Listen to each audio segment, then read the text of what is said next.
हम मौजूद हैं निषादगंज में SCERT भवन में 69,000 टीचर वैकेंसी मामले में लगातार 151 दिन से लोग प्रोटेस्ट कर रहे हैं, बात कर रहे हैं 22,000 और अभ्यर्थी को जोड़ने के लिए। तो मौजूद हैं यहाँ पे लोग, इनसे बात करेंगे।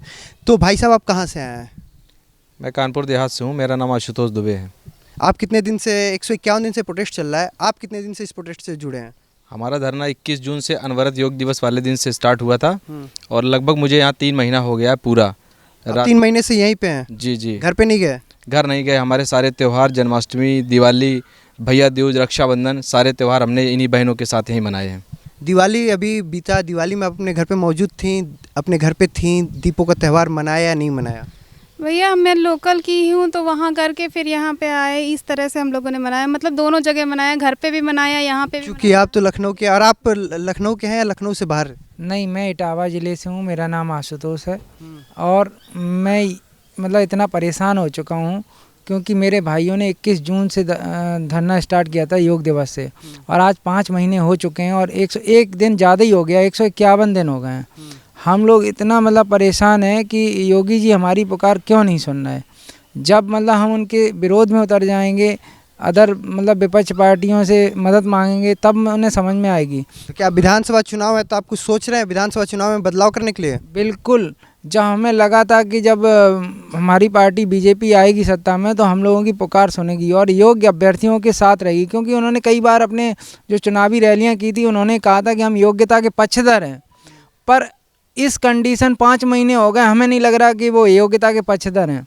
हम योग्य अभ्यर्थी 100 के ऊपर नंबर लाए हैं, 115, 108, 109 नंबर ऐसे नंबर हैं, और 90 वाला नौकरी पा गया। 90 तो छोड़ो, 87 वाला जॉब पा गया। उसको 3 नंबर कॉमन दिए गए, जो कि मतलब हर किसी को नहीं मिले हैं। जैसे मतलब 3 नंबर सभी को नहीं दिए। ठीक है, हम आगे बात करते हैं कि एक हमारे आपके परिवार में कितने सदस्य हैं? अब परिवार में तो मेरे माँ बाप है ही नहीं, शादी हो गई है, पत्नी है, बाकी और कोई बच्चे? बच्चे नहीं हैं। हम तो मतलब परिवार से दूर अभी? हम आश्रम से जुड़े हुए हैं, परिवार से दूर रहते हैं, लेकिन हमने कंपटीशन में भी रहा है, तैयारी। मतलब आप आश्रम एक संत रह के आपने परीक्षा दिया? जी हाँ। कितने नंबर आपको मिले थे? हमारा 102 नंबर है। हम शिक्षक का बहुत सम्मान करते थे अपने आश्रम बचपन से ही, और हम शिक्षक बनना चाहते थे। संत होके इन्होंने परीक्षा दी, उत्तीर्ण किया, लेकिन इन्हें ये समाज को सुधारना चाहते थे, समाज को शिक्षित करना चाहते थे, इसलिए इन्होंने पहले संत बने। फिर इनको लगा कि संत होके कुछ काम नहीं हो सकता, तो शिक्षक बनते हैं। तो फिर आपने कितने दिन तैयारी की? हम तो तैयारी 2000 से ही इलाहाबाद में कर रहे हैं, प्रयागराज की। पेपर कब दिया था आपने? पेपर तो ये 2018 में हुआ है। पहली बार में ही उत्तीर्ण किए? पहली बार ही उत्तीर्ण हमने किया, टेट सुपर उत्तीर्ण करके सीधे आ गए यहाँ धरना देने? टेट में 102 नंबर पाया। जब मेरिट में मेरा नहीं हो पाया तो फिर, और सबसे बड़ी चीज़, धरना डायरेक्ट हम नहीं आए हैं। सुप्रीम कोर्ट ने कहा था कि 1,37,000 शिक्षक भर्ती 2 वैकेंसियों में पूरा करने के लिए, और वो इसलिए क्योंकि शिक्षा मित्र जो सपा गवर्नमेंट थी, नाजायज़ उनको बिना टेट पास के भर्ती कर दी थी। तो हम लोग लड़ते लड़ते सुप्रीम कोर्ट से आर्डर करवा के उनको हटा के, और इसके बाद फिर टेट सुपर टेट हुआ। तो एक बार इन्होंने 68,500 की भर्ती की, दूसरी बार बीएड को भी शामिल किया 69,000 शिक्षक भर्ती में। तो उस समय बहुत खुशी हुई कि चलिए समाज को एक नई दिशा देंगे, हम बच्चों को पढ़ाएंगे लिखाएंगे। तो उसमें हमने अच्छी मेहनत की और 102 अंक लाया। ये बताइए, इस समय जो यूपी के मुखिया हैं वो भी संत हैं और आप भी संत हैं, तो आपको उनसे कुछ उम्मीदें हैं? हमको उनसे तो बहुत उम्मीद थी। हम उम्मीद इस बार, अगली बार फिर उन्हीं को लाएंगे? उनको 2017 में हम अपने आश्रम से, या हमारे जो गुरु भाई थे या जो हमारे शिष्य थे, उन लोगों से वोटिंग भी करवाई थी। हम लोग इस बार क्या करेंगे? हम लोग खुद वोटर बन गए थे। ठीक है, इस बार, पिछली बार तो आपने 2017 में सपोर्ट किया, इस बार विधानसभा चुनाव नज़दीक है, आप 151 दिन से धरना दे रहे हैं, अभी भी उम्मीद उन पे है कि टूट गई? मैं एक लाइन में बताना चाहता हूं कि इस 1,37,000 पूरा करना है उनको। 22,000 सीट जोड़ के अगर नहीं करते हैं तो 15 से 20 दिन, 25 दिन चुनाव आचार संहिता का हम लोग इसी तरह बने रहेंगे। और 2022 में हम 75 जिलों में हमारा इतना संपर्क हो रहा है कि हम खुल के इनका विरोध करेंगे और सरकार नहीं बनने देंगे। ठीक है, इन्होंने कहा कि भाई पिछली बार तो सपोर्ट में थे, लेकिन इस बार खुल के विरोध में आएंगे। भैया, आप कहाँ से आते हैं? मैं प्रयागराज से हूँ, मेरा नाम विवेक द्विवेदी है। विवेक जी, आपके परिवार में कितने सदस्य, क्योंकि आप 151 दिन से, आप पहले दिन से मौजूद हैं, एक भी दिन घर नहीं गए, तो करीब सदस्य संख्या लगभग 8 से 9 तो हैं, 9 लोग। और कितने बच्चे हैं? 2। मुलाकात होती है? कभी कभी जाते हैं घर। तो कैसे, मतलब कभी याद आता है? मतलब 2 एक बार गए बीच में, एक बार। आपको तो ऐसा फील होता होगा जैसे बॉर्डर पे होंगे? परिवार से दूर, कैसे परिवार का काम चल रहा है? अब है, घर में गार्जियन भाई भी हैं, सब लोग अपना ध्यान देते रहते हैं। स्कूल छोड़ देते हैं, बच्ची हमारी छोटी है, लड़का हमारा 4 साल का है, तो कोई दिक्कत नहीं होती है। लेकिन फिर भी समस्या तो है, समस्या का इधर भी है, समस्या उधर, लेकिन बड़ी समस्या यहाँ पे है, इसका ध्यान हमको देना है। सरकार से क्या भी उम्मीदें हैं? उम्मीद है कि उम्मीद टूट गई? उम्मीद है, क्योंकि चुनाव का समय, सरकार दबाव में है। हम मुख्यमंत्री जी साफ शब्दों में कहना चाहेंगे, जब आप खुले मंच में कहे थे कि 1,37,000 हम पद भरना चाहते हैं और योग्य अभ्यर्थी हमारे पास नहीं है, आज योग्य अभ्यर्थी भी हैं आपके पास, पद भी है आपके पास। जब पद है, योग्य अभ्यर्थी हैं, तो क्यों नहीं भरना चाहते हैं? और जब सुप्रीम कोर्ट का आदेश है कि 1,37,000 को 2 पार्ट भरना है, तो उसका मतलब तो आप जानती हैं कि अगर पहले पार्ट बची वैकेंसी बचती है तो आप उसको दूसरे पार्ट में भर दीजिए, योग्य अभ्यर्थियों के साथ न्याय कीजिए। 69,000 में कुछ गलतियाँ हुई है, ये सरकार जानती है। एक तो 40% आपको एकेडमिक नहीं जोड़नी चाहिए, क्योंकि जब आपको पता है 38-40 साल के लड़के एग्ज़ाम देंगे और 25-26 साल के भी लड़के एग्ज़ाम देंगे, तो पुरानी और नई एकेडमिक अंतर है।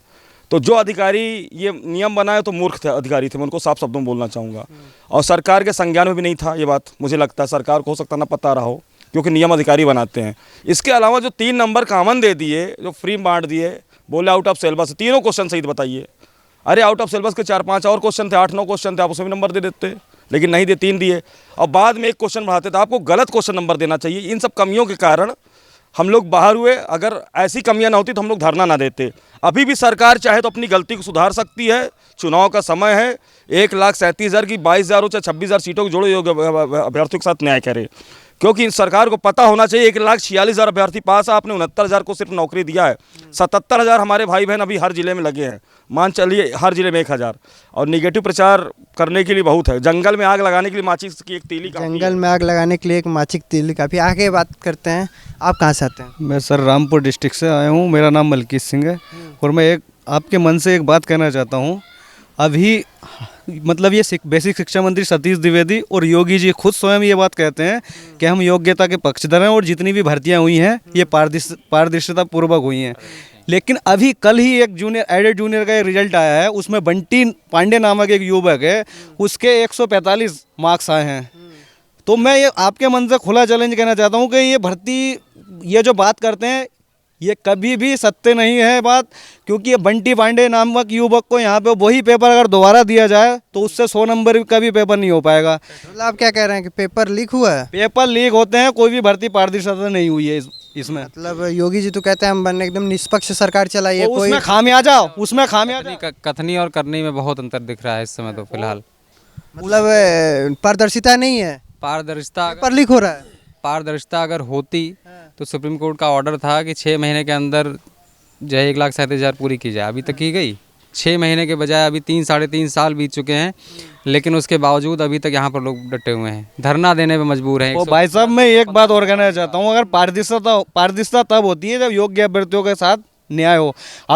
जैसे 145 उसका है, वो लोग टॉपर हो जाते हैं नकल से, और हम लोग जो 108 110 लागे। नकल तो नहीं हो रहा है, CCTV में हो रहा है हमारे साथ। चुनाव क्या कहते हैं, पेपर तो CCTV में हो रहा है। नहीं, CCTV में नहीं हो रहा है, सब पेपर तो CCTV के अंदर हो रहा है, उसके निगरानी में हो रहा है, मगर जो अंदर से खेला कर दे रहे हैं अधिकारी और खेला हो रहा है। बिल्कुल हो रहा है। चुनाव में खेला होगा? बिल्कुल होगा। हम लोग, ये लोग पेपर में खेला करें तो आप लोग चुनाव में खेला करेंगे? बिल्कुल करेंगे। अगर हम लोग साथ न्याय नहीं होगा तो हम लोग भी खेला करेंगे, बड़ा खेला होगा, बंगाल जैसा। और क्या। तो बंगाल में तो सरकार दोहरा दी गई। नहीं, उनको छोड़ेंगे थोड़ी, इनको घसीटेंगे 100%। अगर हम 151 दिन मजबूर होकर दे रहे हैं, योग्यता अपनी होते हुए हम प्रदर्शित करें, तो इनको भी धरना देना पड़ेगा 100%। परिवर्तन प्रकृति का नियम है, साफ शब्दों में। अगर आप न्याय नहीं करेंगे, आप अन्याय करेंगे, तो जाहिर सी बात यूपी की जनता आपके साथ न्याय करेगी। आप पद से बाहर हो जाएंगे, सत्ता से बाहर हो जाएंगे, और न्याय कौन करे? हम युवा ही करेंगे। 54% तो युवा हैं। ठीक है, ये थे शिक्षक जो 151 दिन से यहाँ पे प्रोटेस्ट कर रहे हैं, और इनका कहना है कि इनके सुनने वाले कोई नहीं है। इस बार विधानसभा चुनाव में ये बदलाव करके अपनी बात मजबूती से रखेंगे। वीडियो जर्नलिस्ट दीपक के साथ ब्रजेश तिवारी, C10 न्यूज़, लखनऊ।